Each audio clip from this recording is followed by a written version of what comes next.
Assalamualaikum warahmatullahi wabarakatuh.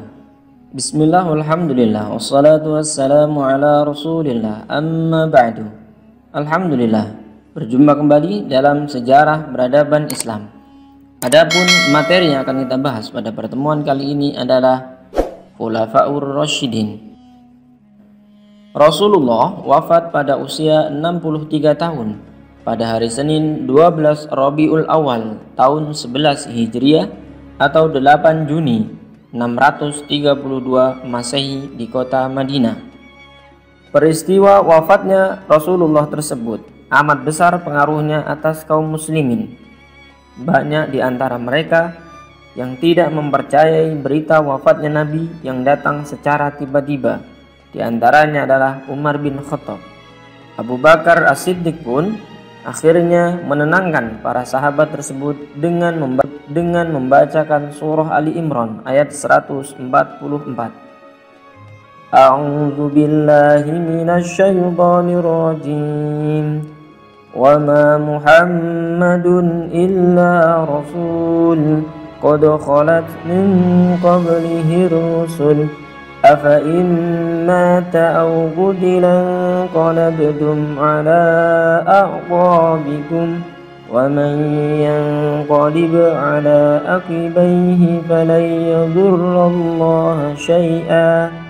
Artinya, Muhammad itu tidak lain hanyalah seorang rasul. Sungguh telah berlalu sebelumnya beberapa orang rasul. Apakah jika beliau wafat atau dibunuh kamu berbalik ke belakang atau murtad? Barang siapa yang berbalik ke belakang, maka ia tidak dapat mendatangkan mudarat kepada Allah sedikit pun. Mendengar pidato Abu Bakar yang tegas tersebut, mereka pun akhirnya sadar.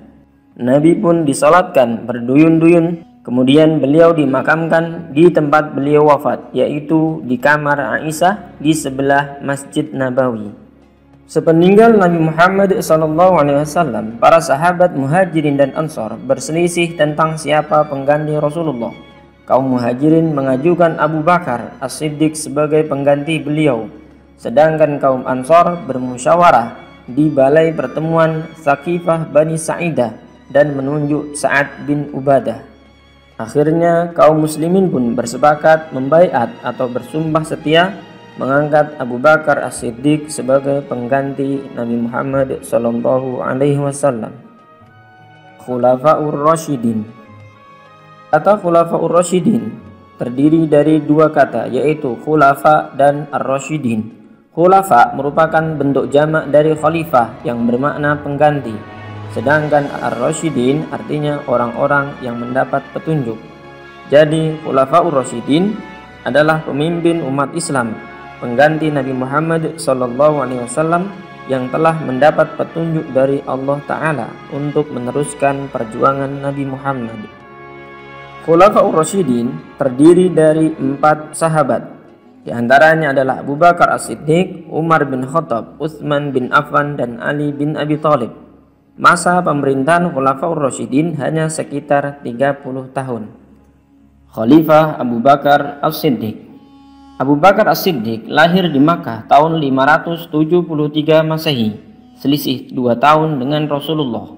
Nasabnya bertemu dengan Rasulullah pada kakek yang bernama Ghalib. Nama aslinya adalah Abdul Ka'bah bin Abu Quhafah Utsman bin Amir At-Tamimi dari kabilah Bani Tamim. Ayahnya adalah Abu Quhafah, sedangkan ibunya adalah Salma Ummu Khair binti Sakhir bin Amir. Setelah masuk Islam, beliau berganti nama menjadi Abdullah. Panggilannya adalah Abu Bakar. Abu bermakna bapak, Bakar bermakna dini, pagi atau awal. Gelarnya adalah As-Siddiq yang bermakna yang membenarkan. Beliau mendapat gelar As-Siddiq setelah peristiwa Isra Mi'rajnya Nabi Muhammad SAW. Profesi beliau adalah berdagang dan beliau bersahabat dengan Rasulullah sebelum menjadi nabi. Setelah menjadi khalifah, beliau diberi julukan Khalifatu Rasulillah atau pengganti Rasulullah. Karakter Abu Bakar adalah seorang yang jujur, lemah lembut, bijaksana, tegas serta dermawan. Kedermawanan Abu Bakar terlihat dalam mengorbankan harta untuk perjuangan agama Islam.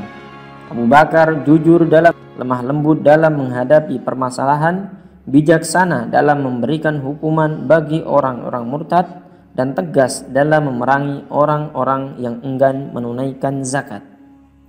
Peran Abu Bakar sebelum menjadi khalifah diantaranya adalah yang pertama, beliau merupakan as-sabiqunal awwalun atau orang-orang yang pertama masuk Islam dari golongan lelaki dewasa. Yang kedua, beliau mendermakan hartanya untuk membebaskan budak-budak muslim, diantaranya adalah Bilal bin Rabah. Yang ketiga, beliau adalah orang yang pertama kali membenarkan peristiwa Isra Mi'raj Nabi Muhammad sehingga mendapat gelar As-Siddiq yang bermakna yang membenarkan.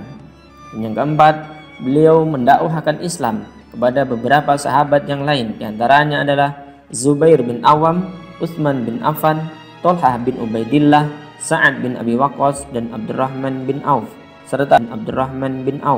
serta beberapa sahabat lainnya.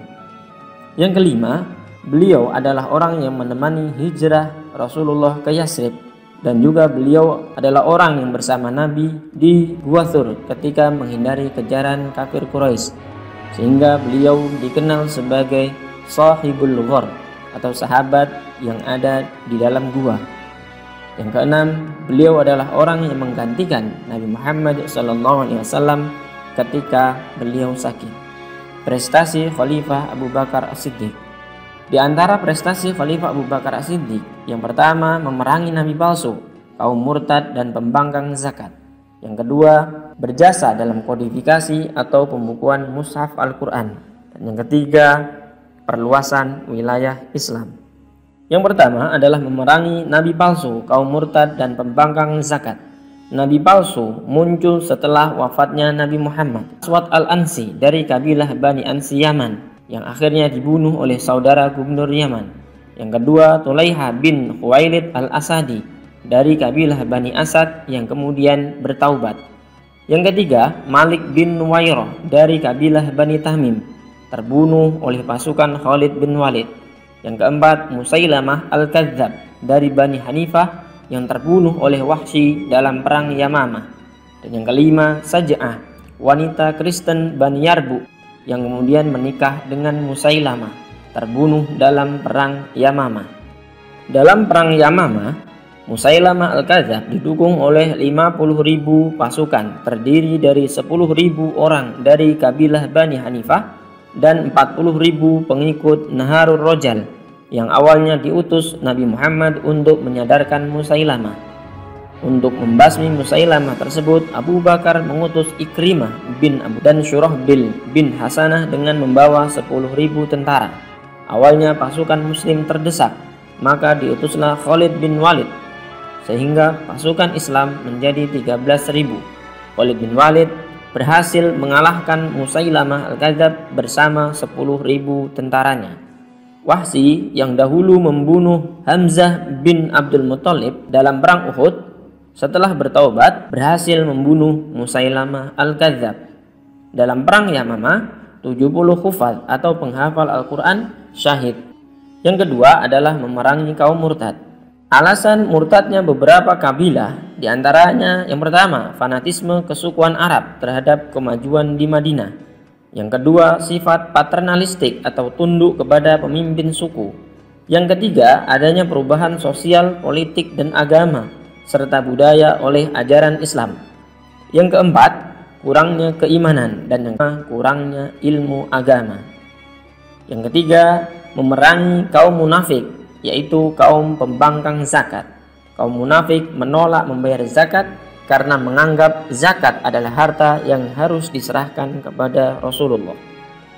Yang kedua adalah kodifikasi mushaf Al-Quran.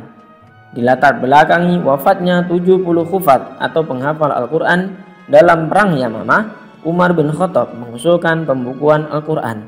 Awalnya Abu Bakar menolak karena tidak pernah diperintahkan oleh Rasulullah, namun kemudian menyetujuinya karena desakan Umar bin Khattab. Zaid bin Thabit pun ditunjuk sebagai pemimpin pembukuan mushaf. Mushaf tersebut disimpan di rumah Hafsah, putri Umar sekaligus istri Rasulullah setelah Abu Bakar wafat. Pijakan ketiga adalah perluasan dakwah Islam. Aturan di dalam Islam ketika menaklukkan wilayah diantaranya adalah dianjurkan masuk Islam, jiwa dan hartanya dilindungi. Ketika tidak masuk Islam maka wajib membayar jizyah atau pajak, dan bila menentang maka akan diperangi. Perluasan wilayah diantaranya adalah ke Irak dan Persia dipimpin oleh Khalid bin Walid, ke Syria dipimpin Usamah bin Zaid bin Harithah, ke Palestina dipimpin oleh Amr bin As, ke Damaskus dipimpin oleh Yazid bin Abu Sufyan, ke Yordania dipimpin oleh Syurahbil bin Hasanah, ke Hims dipimpin oleh Abu Ubaidah bin Jarrah. Pasukan terakhir yang diutus oleh Abu Bakar adalah pasukan yang dipimpin oleh Khalid bin Walid untuk memerangi Romawi di Syam, yaitu dalam perang Yarmuk. Setelah terjadi perang, terdengar kabar bahwa Abu Bakar wafat. Khalid bin Walid pun diganti Abu Ubaidah bin Jarrah oleh yaitu Umar bin Khattab. Abu Bakar As-Siddiq wafat pada hari Senin 23 Agustus 634 Masehi atau 23 Jumadil Akhir tahun 13 Hijriah dalam usia 63 tahun. Masa pemerintahan Abu Bakar hanya 2 tahun 3 bulan. Sebelum wafat, Abu Bakar sempat berwasiat melalui surat yang ditulis oleh Utsman bin Affan untuk menunjuk Umar bin Khattab sebagai penggantinya.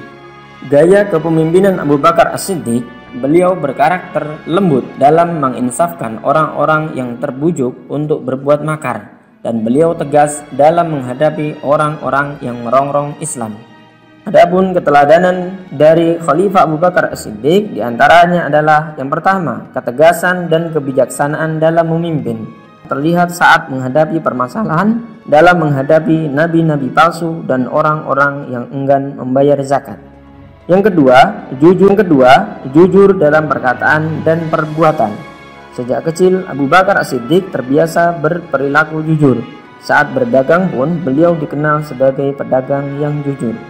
Yang ketiga, selalu membenarkan ajaran Islam. Beliau orang yang pertama kali membenarkan peristiwa Isra Mi'raj Nabi Muhammad SAW, sehingga beliau mendapat gelar As-Siddiq. Sekian pembahasan kita dalam pertemuan kali ini, semoga bermanfaat. Jangan lupa subscribe, like, dan share. Jazakumullahu khairan katsira. Sampai jumpa di pertemuan selanjutnya. Wassalamualaikum warahmatullahi wabarakatuh.